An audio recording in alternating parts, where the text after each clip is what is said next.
Lavar as mãos, ficar em casa, usar máscara, passar álcool em gel. É o que podemos fazer agora para nos prevenirmos.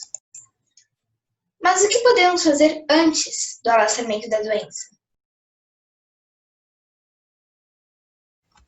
Para isso, precisamos saber a origem da epidemia ou da pandemia. Você sabe a diferença entre epidemias e pandemias? Epidemia é quando ocorre um aumento muito grande de casos de uma determinada doença. E pandemia é uma epidemia que se alastrou por vários países e continentes, como a que estamos vivendo atualmente. Há 2 décadas, cientistas alertam. À medida que a população avança para as florestas, aumenta a chance de micro-organismos migrarem para o cotidiano humano. E agora vamos ver o passo a passo de como isso ocorre.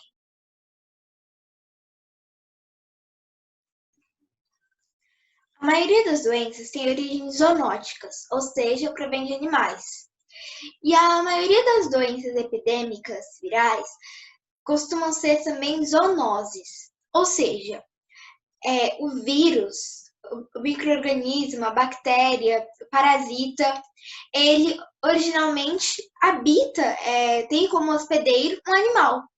Esse animal, que serve como hospedeiro desse vírus, fica nas florestas e assim ele não traz nenhum tipo de risco ao ser humano. Mas o ser humano, em busca de matérias vegetais, minerais, animais, e com o propósito de expandir o território para agropecuária, pecuária, construções civis, eles desmatam. Nós estudamos a importância da biodiversidade, como o desmatamento traz ameaças à biodiversidade. E outro problema que o desmatamento traz, não para a biodiversidade, mas para o nosso cotidiano, é que ele pode dar início a uma grande teia de problemas relacionados a uma epidemia ou uma pandemia. Mas como isso acontece? Bem, pode acontecer principalmente de 2 formas. De uma forma, digamos que mais direta, que é através do contato. Então, quando o ser humano entra nas florestas, ele está sujeito a ter um contato, é claro, ele tem um contato com a natureza e ele pode ter contato com o animal contaminado. Como? Contato com as fezes, com as urinas, salivas, mordidas, arranhões, ou um local contaminado, que o animal contamina e o ser humano contrai tocando naquele local. Ou até mesmo pelo contato físico. Outra forma, que digamos que é uma forma mais indireta, é com a perda de habitat, causada pelo desmatamento, que obriga os animais a eles terem que migrar para uma área mais próxima do cotidiano humano, para uma área zona urbana. E assim o ser humano ele fica mais sujeito a ter contato com as doenças e gerar uma epidemia, porque ele está mais próximo das doenças.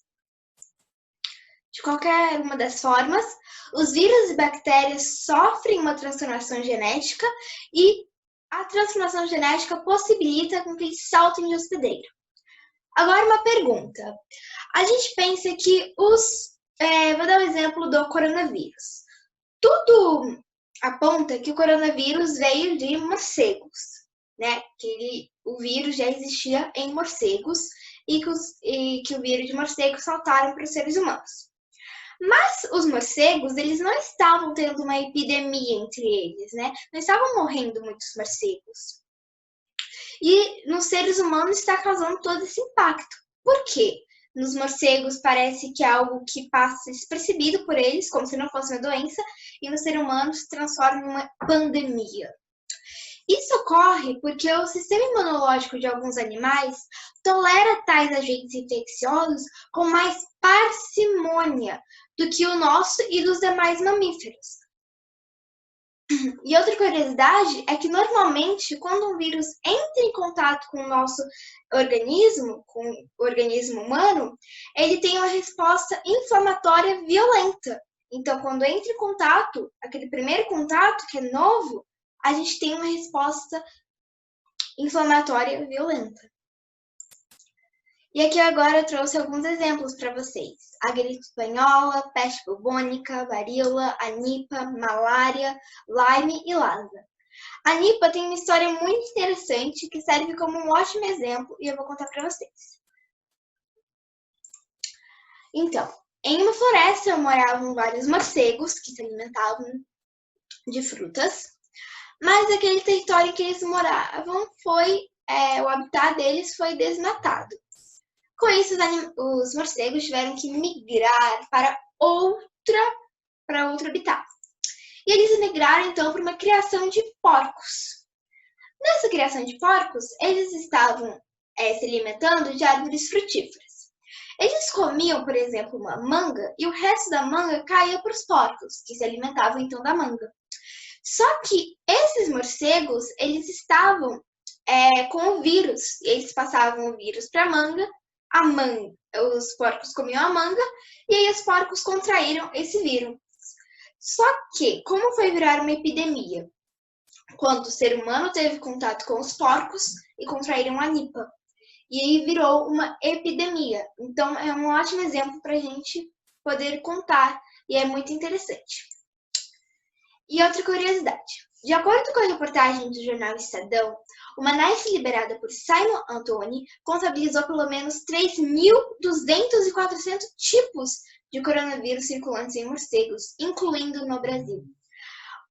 Bem, então aqui a gente tem que, para muitos pesquisadores, cientistas, ter uma epidemia não foi, nossa, uma epidemia, porque eles já sabiam que a gente está sujeito a isso.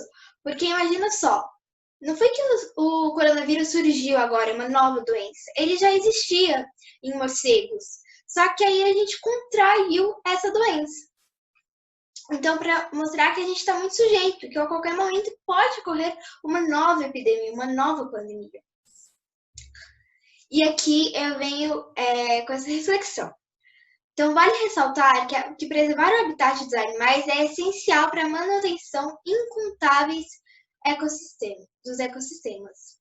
Errado está o homem que destrói o habitat desses bichos. Então, então quem está errado somos nós, que nós temos que parar de desmatar e só depois a gente vai parar de ter consequências dos nossos atos. Foi isso, eu espero que vocês tenham gostado e tenham conseguido entender. Um beijo e até a próxima!